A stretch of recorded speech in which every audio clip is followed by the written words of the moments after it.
भार्गव जी, मनीषा वाजपेयी कह रही हैं कि समाजवादी पार्टी, और जो अखिलेश जी ने अपनी प्रेस कॉन्फ्रेंस में कहा भी कि अन्याय हुआ है अब्बास के साथ,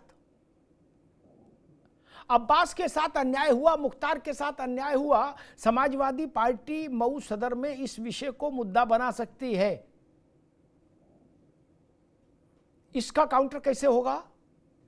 क्योंकि मुद्दा बनेगा तो बड़ा मुद्दा बनेगा, इस बात से मैं सहमत हूं। मैं इतनी भी हवाई बात नहीं कर सकता कि नहीं इस मुद्दे का कोई मतलब नहीं, मतलब होगा मऊ में, बड़ा मतलब होगा। मऊ में मतलब नहीं होगा मुख्तार का, तो मुख्तार का मतलब क्या लंदन में होगा?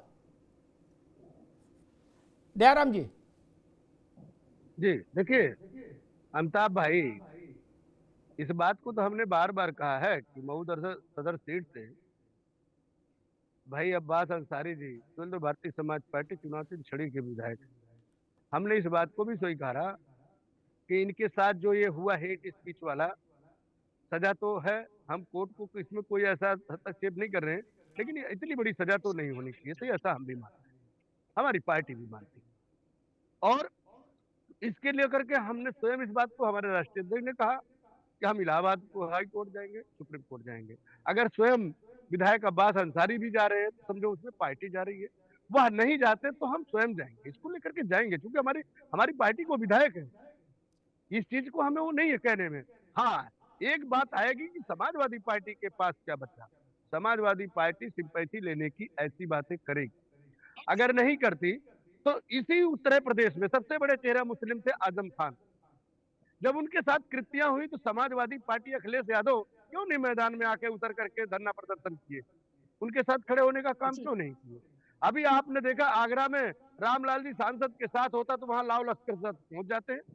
ऐसा किसी मुस्लिम के साथ नेता जो समाजवादी पार्टी में है, उनके परिवार के साथ कोई ऐसी घृणित काम हुआ तो क्या अखिलेश यादव जो लाव लश्कर के साथ वहां खड़ा होना स्वीकार किए? अभी उत्तर प्रदेश में किसी यादव बिरादरी पे कोई ऐसा आ जाता अपने लाव लश्कर के साथ चले जाते हैं, अशोक लेकिन जी सुन समाजवादी रहे पार्टी हो, में जो राजभर है, राजभर जी चौहान की है, बिंद है, पार्टी केवट कितना है, आपके बदला है, खिलाफ आक्रोश है। टाई धोबी, सुन लीजिए, सुनिए जी अमिताभ भाई सुनिए ना, हमारी जी बात पूरी नहीं हुई, सुन लीजिए। जो अति पिछड़ी जातियां हैं, वो जो बोरा भर भर को वोट अखिलेश यादव को समाजवादी पार्टी को 4 बार सरकार बनाई, क्या उसमें संवेदना इनको दिखाई नहीं देता? केवल ये समाजवादी समाज है और दलित समाज है, केवल आप वोट बैंक की राजनीति बना के रखे हैं, यह अब नहीं चलेगा। अगर ये कहते हैं कि मेरी सीट है, तो ये वहां मऊ की जनता की सीट है, यह किसी की नहीं है। मऊ की जनता जिसको आशीर्वाद देगी उसकी सीट है, ये कोई नहीं कह सकता कि उनका दबदबा है, उनका दबदबा। अरे इसी भारत देश में बहुत ऐसी सारी चीजों को चेंजेस हुआ है। जम्मू कश्मीर को अगर हम उठा के देखते हैं तो ठीक 370 धारा को ठीक, लेकर अब के जम्मू कांग्रेस कश्मीर और तक ना विपक्ष जाओ के लोग भैया चिमटे दयाराम जी, शीशे अब से भी जम्मू देखना कश्मीर पसंद नहीं ज्यादा करते दूर हो थे। जाएगा। अब क्या अब हुआ? रुक जाओ, अब रुक जाओ, यहीं रुक जाओ। जम्मू कश्मीर ज्यादा दूर। अशोक यादव जी, एक बात तो ठीक है, और केवल दयाराम भार्गव का प्रश्न नहीं, ये प्रश्न पश्चिम से बहुत बार आया, मुखर होके भी आया कि आजम खान जैसे बड़े नेता के ऊपर 150 मुकदमे लग गए, उनकी गति दुर्गति में परिवर्तित हो गई, घर मकान बीवी बच्चे सब जेल चले गए, हाय हाय हो गई, क्या मकान खंडर में तब्दील हो गया। पहले गलियां भरी रहती थी, जहां आजम खान रहते हैं वो बड़ा कंजेस्टेड इलाका है वहां रामपुर में, गलियां गलियां भरी रहती थी जब खान साहब होते थे। अब पता लगता है 2 आदमी बाहर बैठ के बीड़ी पी रहे, कोई है आने मिलने वाला नहीं। ये स्थिति पैदा हो गई और लोग कहते हैं कि भाई समाजवादी पार्टी और विशेष रूप से अखिलेश जी ने वो तत्परता नहीं दिखाई आजम खान के लिए जो दिखानी चाहिए थी। और आजम खान के लोग ये भी कहते हैं, समर्थक उनके, ऑफ द रिकॉर्ड नहीं माइक पर भी बोल चुके हैं कि अगर ऐसा ही केस यादव परिवार के लोग किसी व्यक्ति के साथ हुआ होता कि उस पर 150 मुकदमे लग गए होते और पूरा परिवार जेल भेज दिया गया होता, तो समाजवादी पार्टी क्या इतना ही कूल प्रतिक्रिया देती? जो बात दयाराम भार्गव भी उठा रहे हैं कि आपको मुख्तार की चिंता तो है, मुख्तार के बेटे के साथ नाइंसाफी दिख रही है, लेकिन आजम खान और उनके परिवार की चिंता नहीं की। मुसलमानों में इसका भी एक मैसेज है अशोक जी। हाँ अमिताभ जी, ऐसा है, देखिए आजम खान साहब के एक एक आंसुओं का हिसाब समाजवादी पार्टी लेगी, और न सिर्फ एक समाज बल्कि पूरे पीडीए समाज के साथ जितना अत्याचार, उत्पीड़न, अन्याय, उनकी नौकरियों के साथ अन्याय योगी सरकार कर रही है, उसमें बराबर के हिस्सेदार ओम प्रकाश राजभर जी की पार्टी भी है। जिस भी समाज के साथ अन्याय हो रहा है, जब अभिमन्यु को घेर के मारा जा रहा था ना, तो जितने लोग उसकी हत्या में शामिल थे, सारे लोग बराबर के कन्विक्टेड अच्छा, थे। अभिमन्यु कौन है? उसी तरह से अभिमन्यु पीडीए कौन है समाज इसमें? को, भैया अशोक भैया, अभिमन्यु कौन है? अभिमन्यु मुझे पीडीए तो समाज है, अभिमन्यु कोई नहीं लग रहा गुरु। पीडीए समाज है, पीडीए समाज सब है लठ साहब लिए जी। हो हाथ में। और घेर के मारने वाले, सुन लिया, अभिमन्यु को घेर के मारने वाले कि Bharatiya Janata party, Suhel Dev Bharatiya Samaj party, RLD और सोनेलाल पटेल जी की पार्टी, उनके बेटी की पार्टी अपना दल, ये जितने लोग निषाद पार्टी, ये सारे लोग वो दुर्योधन के साथ हैं, जो घेर के मार रहे हैं पीडीए को। और ऐसा लग रहा है इन लोगों को एक कंपटीशन चल रहा है। एक एक पीडीए के आंसुओं का हिसाब हम लोग लेंगे। अमिताभ जी, मैं आपके चैनल के माध्यम से कह रहा हूँ।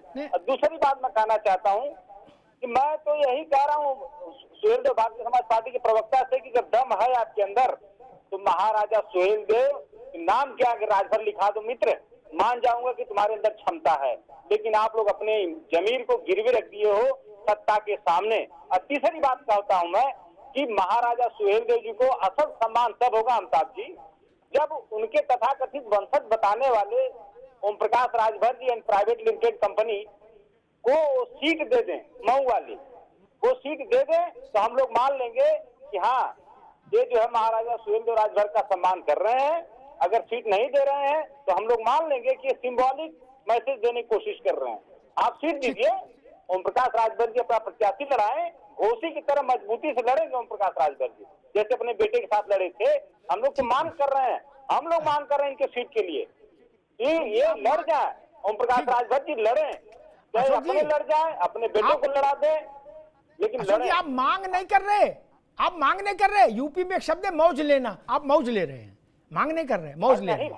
हम मौज नहीं ले रहे, हम मांग कर रहे हैं।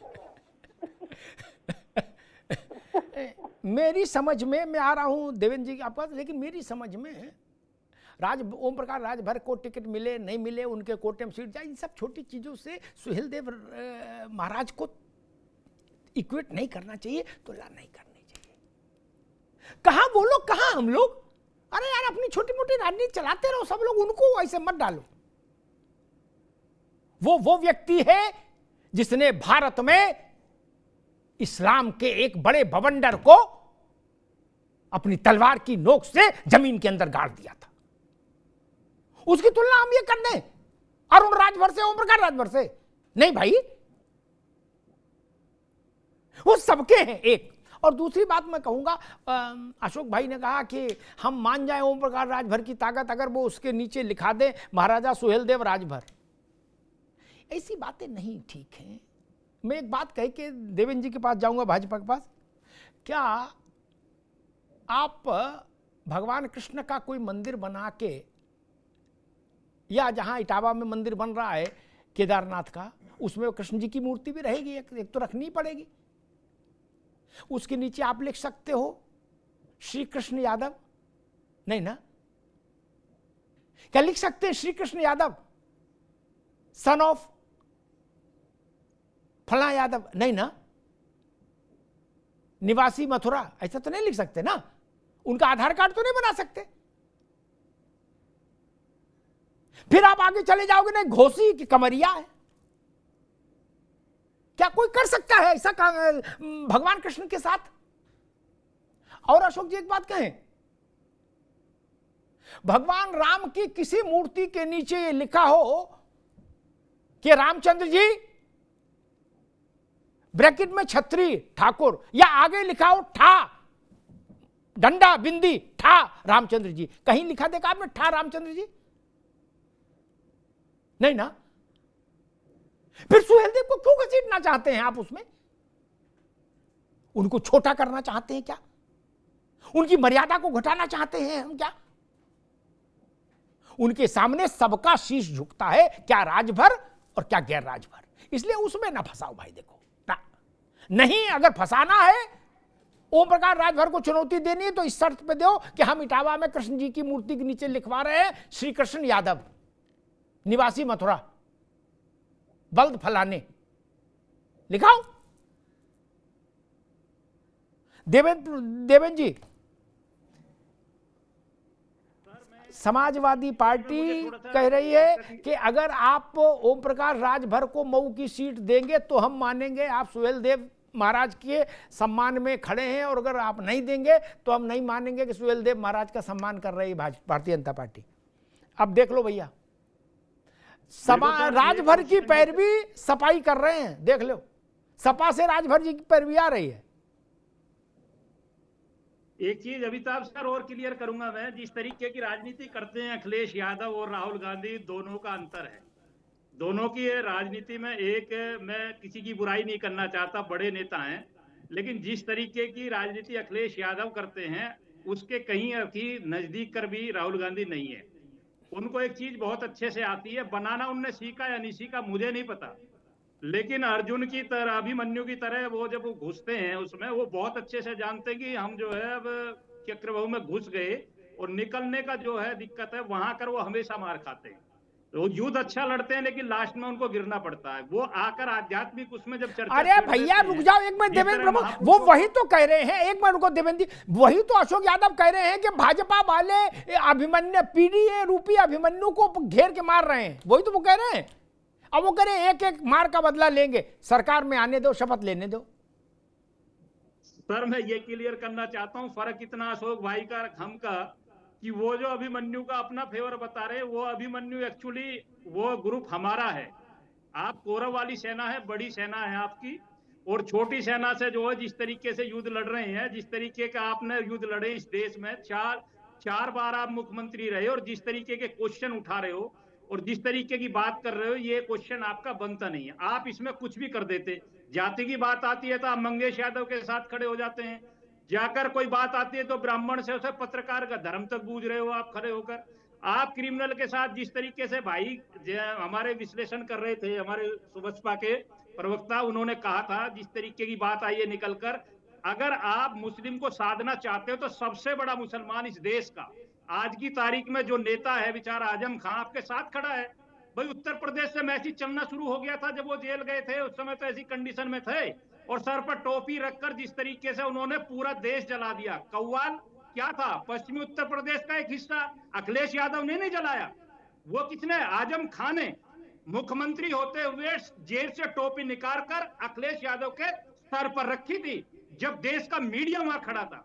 तो आप कौन कौन सी बातों की सफाई, आज अखिलेश जी ठीक है आप आध्यात्मिक ज्ञान रखते हैं, जब कृष्ण भगवान तुम्हारे हो जाते हैं जब तुम्हें जरूरत पड़ती है, और बाकी तो आप कहते हो कि 85% और 15% अमिताभ सर ने क्लियर कर दिया। आप एक ब्राह्मण की जाति बूझकर बात कर रहे हो, आप कोई बात आती है, मुझे इस बात से कोई ऐतराज नहीं, ब्राह्मण ठाकुर में ओबीसी एससी एसटी से कोई मतलब नहीं। 2014 के बाद इस देश में जो बदला है वो नया भारत है, आज वो 2017 के बाद नया उत्तर प्रदेश है। आज जो बात करते हैं हम सनातन की, वो एक सनातन नया सनातन है, जिस सनातन को 500 वर्षों तक कुचला जा रहा था, और 75 वर्षों तक आजाद होने के बाद जहां जहां तोड़ा गया बार बार, आज उसने कहीं ना कहीं अंकुरित होना शुरू कर दिया। अमिताभ सर जैसे एंकर जिस तरीके की चर्चा करते हैं तो रोंगटे खड़े हो जाते हैं विपक्षियों के, और धर्म जागने लगता है अशोक भाई का भी, वो यदुवंशी हैं, उनका भी सीना चौड़ा होता होगा। ठीक है, डिबेट का हिस्सा, हम किसी के ना हिंदू मुसलमान की बात करते, ना एक वर्ग की बात करते, ना एक वर्ग से देश चले ना पार्टी चले। जितना मुस्लिमों को हमने दिया है, जितनी सुरक्षा हमारी सरकार ने मुसलमानों को दी है, जितनी योजना भी सर हमने दी है मुसलमानों को, अगर उसके आधे भी किसी पार्टी ने दी हो तो एक भी योजना गिना दे, नहीं तो मैं उंगलियों पर बता दूंगा कि हमारे आने के बाद प्रदेश में सारे सबके साथ अगर मुसलमान का भी हित ना हुआ हो तो गारंटी है भाई, आप ही तो लेकर आते हैं हिंदू और मुसलमान, आप ही तो लेकर, हम तो सफाई करते हैं उसकी, हम तो विश्लेषण करके ठीक है देवेंद्र भाई, ठीक है रुकना होगा, ठीक है देवेंद्र भाई, आ गई बात।